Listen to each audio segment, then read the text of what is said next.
Amici di Fanner, buonasera e benvenuti al Circolo Sportivo Football Club, dove stiamo per assistere al recupero della 17ª giornata di Serie C2. Protagonisti dell'incontro la Tevere e la Lusitana.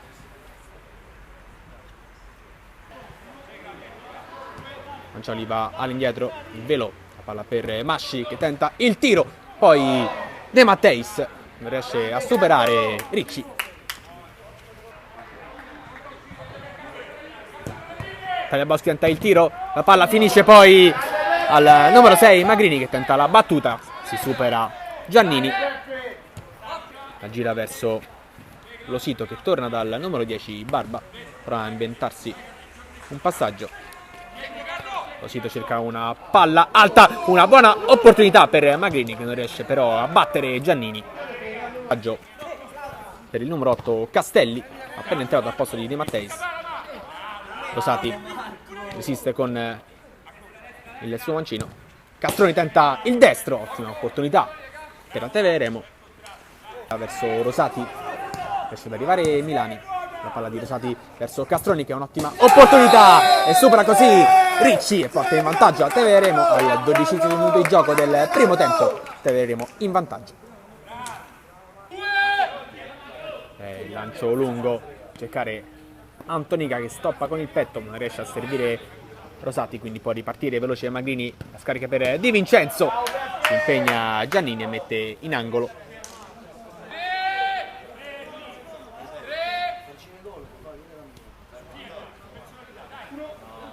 Giannini riesce nello stop, c'era Saro, la palla ora per Barba, ottimo intervento ancora di Giannini.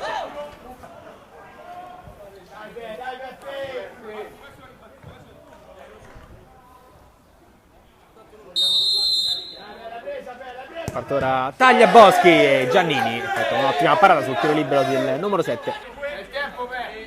Il lancio di Giannini, cercare De Matteis che stoppa, poi la mette in mezzo per Rosati, ottima l'1-2 fra De Matteis e Rosati che porta al 2-0 per Tevere al 14° del secondo tempo.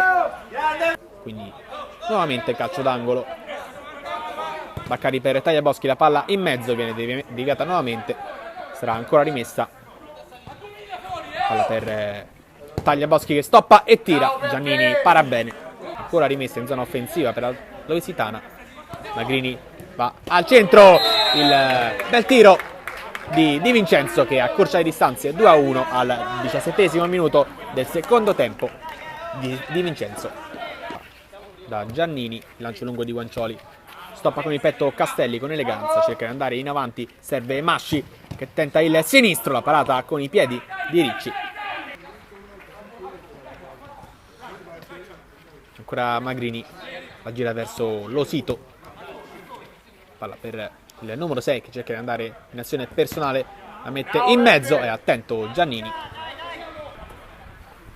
Riparte Losito. Guardafonti, il tacco ancora per Losito che trova il gol del 2-2 al 28° del secondo tempo. Pareggia la Lusitana grazie a Losito. Barba che rientra su Masci, ancora vuole andare al tiro il numero 10, lo effettua e trova il gol del 3-2 proprio allo scadere al 31° minuto di gioco. Il numero 10 della Lusitana ribalta così il risultato.